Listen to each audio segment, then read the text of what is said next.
Brigadier ബാലൻ ഇന്നിപ്പോൾ പ്രധാനമന്ത്രി പറയുകയുണ്ടായി, സങ്കല്പിക്കാൻ പോലും കഴിയാത്തത്ര വലിയ തിരിച്ചടി ഭീകരവാദികൾക്ക് നൽകിയിരിക്കുമെന്ന്. 2019 പുൽവാമ ആക്രമണം, അതിനുശേഷമുണ്ടായ സർജിക്കൽ സ്ട്രൈക്ക് നമുക്കറിയാവുന്നതാണ്. ഇപ്പോൾ ഒരു ഡിപ്ലോമാറ്റിക് സർജിക്കൽ സ്ട്രൈക്ക് ഇന്ത്യ നൽകിയിട്ടുണ്ട്. എങ്കിൽ പോലും ഇന്ന് പ്രധാനമന്ത്രി പറയുന്ന ആ വാചകം, നമ്മൾ അതിൽ നിന്ന് മനസ്സിലാക്കേണ്ടത് എന്താണ്? താങ്കൾ എന്താണ് മനസ്സിലാക്കിയത്?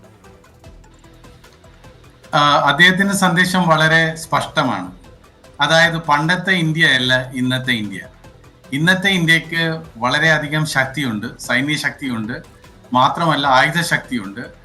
കൂടുതൽ അന്താരാഷ്ട്ര തലത്തിൽ കൂടുതൽ സൗഹൃദ രാഷ്ട്രങ്ങളുണ്ട്, അവരുമായിട്ട് സന്ധികളുണ്ട്.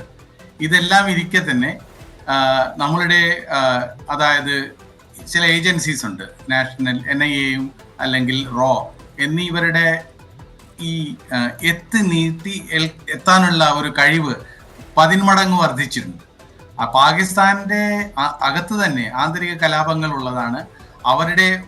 അവരുടേതായിട്ടുള്ള പ്രവിശ്യകൾ തമ്മിൽ തന്നെ ഒരു വ്യത്യാസങ്ങളുണ്ട്. അവിടെ കലാപങ്ങൾ നടക്കാറുണ്ട്.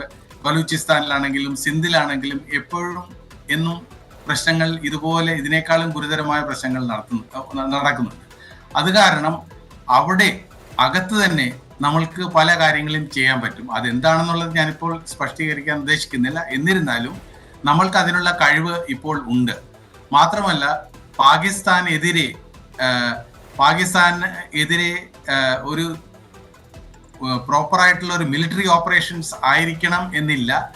ഇത് വളരെ നാളുകൾ നടക്കുന്ന ഒരു യുദ്ധമാണ്. അതായത് ഇന്നും നാളെയും തീരാൻ പോകുന്ന കാര്യമൊന്നുമല്ല.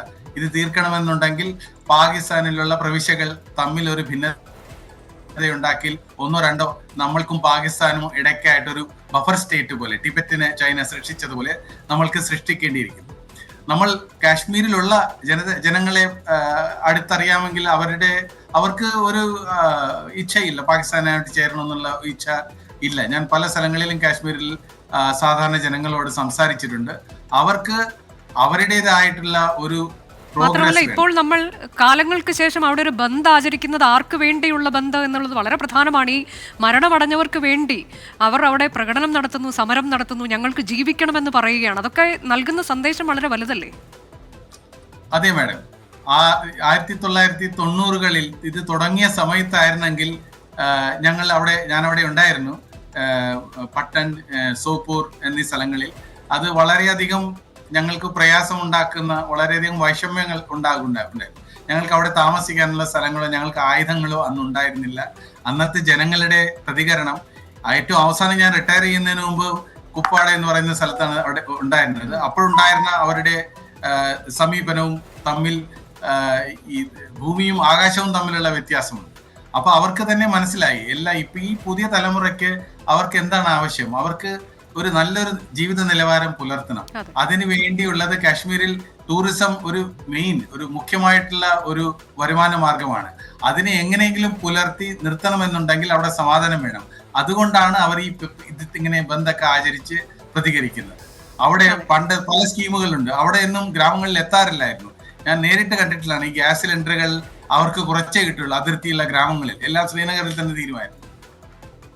അതുപോലെ കെറസിൻ ഓയിൽ, തണുപ്പ് കാലത്ത് മഞ്ഞിലൊക്കെ അതും കിട്ടില്ലായിരുന്നു. അതെല്ലാം മാറ്റിയുള്ള ഈ സമീപനം ഇപ്പോൾ അവർക്ക് അത് ഇഷ്ടപ്പെട്ടു തുടങ്ങിയിട്ടുണ്ട്. അത് കുറച്ചുകൂടെ അത് രുചിച്ചു കഴിയുമ്പോൾ ഇന്ത്യയുടെ ഒരു അഖണ്ഡ ഭാഗമായി തന്നെ കാശ്മീരികൾ അത് തന്നെയാണ് അവിടെ നിന്ന് ഇപ്പോൾ വരുന്ന സൂചനയും.